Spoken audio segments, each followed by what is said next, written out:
రామకృష్ణరాజు గారిని మీరు చూసేవాళ్ళు కాదని మీ అందరికీ విజ్ఞప్తి చేస్తున్నా.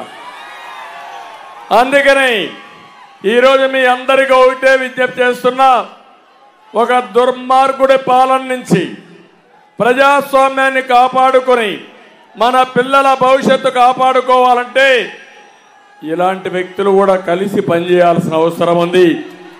అందుకే మీ అందరి తరపున మరొకసారి తెలుగుదేశం పార్టీలోకి సాదరంగా ఆహ్వానిస్తూ సభ ప్రారంభించే ముందే వారిని పార్టీలో చేర్చుకుంటున్నామని చెప్పి తెలియజేసుకుంటూ వారికి అందరూ కూడా గట్టిగా చప్పట్లు కొట్టి హర్షాన్ని ఆమోదాన్ని ఆయనకు జరిగిన అన్యాయాన్ని ఖండిస్తూ మళ్ళీ మీరందరూ కూడా ఆయన ఆశీర్వదించమని నేను ఈరోజు తీసుకున్న నిర్ణయాన్ని కూడా మీరు స్వాగతించమని మరొకసారి అందరినీ కోరుకుంటున్నా.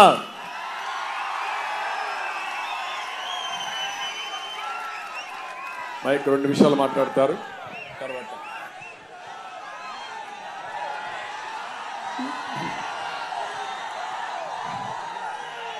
గతంలో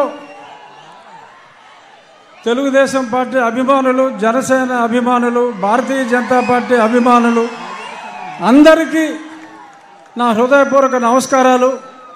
ఈరోజు పెద్దలు నారా చంద్రబాబు నాయుడు గారు గతంలో నా ప్రాణాలకి ముప్పు వాటిల్లినప్పుడు ఆ రోజు రాత్రి ఆయన నిద్రపోకుండా లాయర్స్తో మాట్లాడటమే కాకుండా నా కుటుంబ సభ్యులు అందరినీ, నా భార్యని, నా కుమార్తెను, కొడుకును కూడా తొందరపడొద్దమ్మా, నేను ఉన్నాను అని చెప్పి, ఉన్నాను విన్నాను అని సొల్లు కౌరులు చెప్పేవాళ్ళు కాదు.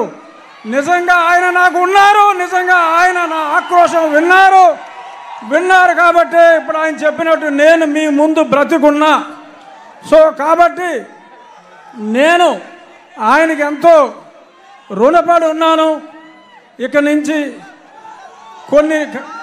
కొన్ని కారణాల వల్ల నేను 4 ఏళ్ళు దూరంగా ఉండవలసి వచ్చింది. అయినా చంద్రబాబు నాయుడు గారి చొరవతో ఈరోజు నేను మళ్ళీ మీ ముందుకు రావడం జరిగింది. ఎప్పుడూ నేను ముందుగా చంద్రబాబు నాయుడు గారికి అలాగే మీ అందరికీ నేను రుణపడి ఉంటాను. మీ రుణం నేను తీర్చుకుంటాను. అతి త్వరలో జూన్ 4వ తారీఖు ప్రపంచం సృష్టించబోతున్నారు నారా చంద్రబాబు నాయుడు గారు. అలాగే ఆయనకి తోడుగా పవన్ కళ్యాణ్ గారు, పైన నరేంద్ర మోడీ గారు. ఈ కలయిక నేను సంవత్సరంగా చెప్తున్నా, త్రిమూర్తుల కలయిక ఉంటుంది.